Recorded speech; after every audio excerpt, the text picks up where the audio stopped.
Right, hello all, this is the Urban Tango Nights recap for our Tango in a Day course on the 11th of January 2025. So we started off with workshop 1, which was basically how to move like a tango dancer, all about connection and musicality. So we talked about getting our tango posture, so leaning forward, getting that flex in the knee and having our feet in this slight V shape. And then about the embrace, so we can have close embrace when there's contact in the chest area, or open embrace when there's a space between us. Right hand for the leader coming around the back of the follower as far around as is comfortable. Left hand for the leader coming to the side, the follower's hand resting on top. And leaders, importantly, looking where we're going over the follower's right shoulder. For the follower, the hand is resting on top, the other hand is resting around the back of the shoulders, or if you are a taller leader and a shorter follower, around the arm. Followers tend to look at the leader's chest to see where the chest is going, because wherever the chest goes, it's where the follower's free leg is going to go. And also this helps keep the follower connected, because she doesn't leave her head behind and look disinterested.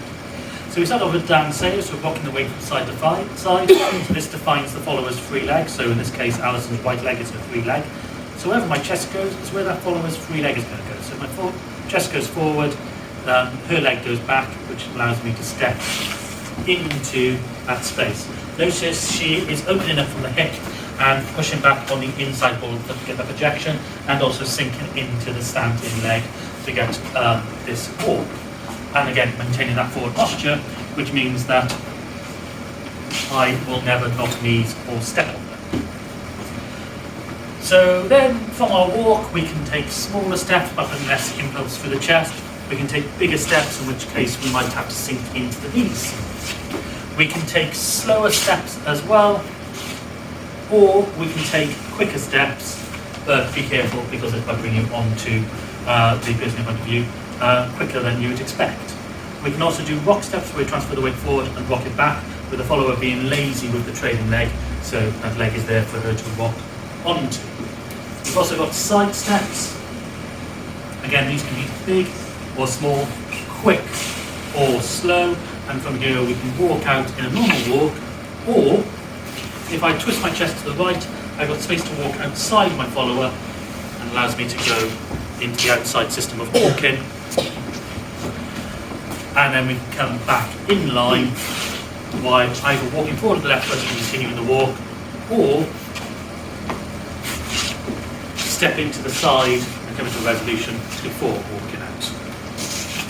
Finally, for workshop 1, we did a shoe shine, where we step to the side, sinking down so the follower has legs pinned apart. This gives me an opportunity to my right leg as a leader in between the follower's legs. As I come up now, the foot is in the way, so it's blocking my follower, and the only place for the foot to go then is at mine, where she can shine the shoe or do the strada.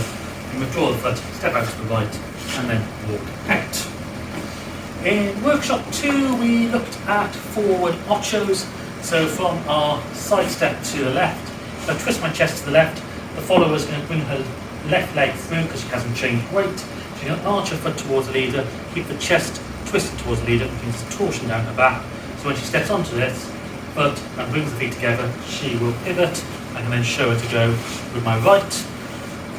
Again, we can change the size of these steps. So if she is traveling to my left-hand side, I can add in side steps, and same to the right. I can over pivot her and start progressing down the room, under pivot her, and she can basically move forward. We also discussed that we can speed up the pivots, or speed up the steps, or slow the pivots down, and slow down the steps, so we've got options for musicality there as well.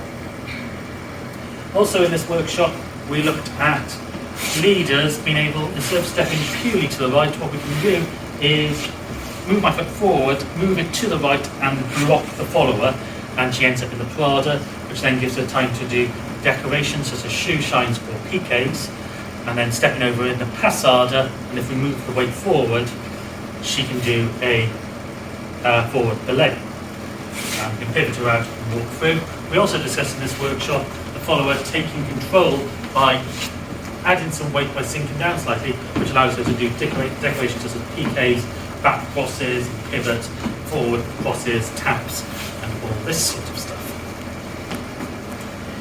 Into workshop 3. In this workshop we looked at the history of tango as well, so you had to talk about how tango is developed from Chen Yenge and the African origins all the way through the salon periods, different classes dancing, nuevo, and just general forms of tango.